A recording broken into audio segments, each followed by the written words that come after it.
நான் சொல்றது ஒன்றும் கேக்குறது இல்ல. முதல்ல எல்லாம் குட்டி அம்மு மென்கன்னு பாசமா கூப்பிட்டேன். ஆனா இப்போ எதுவுமே இல்ல. எல்லாமே நான் தான் உலகன்னு சொல்லி சொல்லி இருப்பேன்.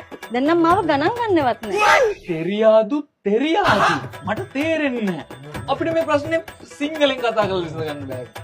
உனக்கு என் மேல பாசம்னா நான் சொல்றது எல்லாமே உனக்கு விளங்கும். முதல்ல என் பின்னாடி சுத்தி சுத்தி வரும்போது எனக்கு தமிழ் பிரச்சனை இல்ல. நான் தமிழ் பழகுறேன்னு சொன்னேன்.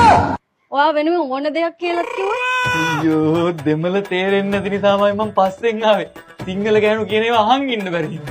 දැන් හරි. அப்படி என்ன நான் சொல்றதையாச்சும் நீ கேட்கணுமே. இப்ப எல்லாம் நீ என்ன பார்த்து அழகா இருக்குன்னு கூட சொல்ல மாட்டேன். முதல்ல எல்லாம் எப்பவுமே நீ வடிவா இருக்கு அழகா இருக்குன்னு சொல்லுவேன். ஐதம்மாவை கத்தடத பேரு තේරෙන්නේ නැහැ ළමයෝ තේරෙන්නේ නැහැ. තේරෙන්නේ නැති නිසාම වැඩි කියවන්නේ නැති වෙයි කියලා හිතුවේ. දැන් මට මේවා පරිවර්තනය කරලා අහන් ඉන්න. இல்ல இல்ல உனக்கு நல்லா புரியும். வா கனங்கண்ணே. எனக்கு என்னமோ நீ வேறொருத்திக்கிட்டும் மனசை பறி கொடுத்துட்டேன்னு தோணுது. ඒක තමයි තේරම වෙනස්කම් දැන්. අම්මු පොඩ්ඩක් අහන්නකෝ.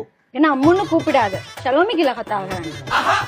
நான் இனியும் போய் பேச்சுக்கெல்லாம் ஏமாற மாட்டேன். ரெவட்டேன்னு உனக்கு தெரியும் தானே நான் உண்மையில எவ்வளவு பாயாசம்.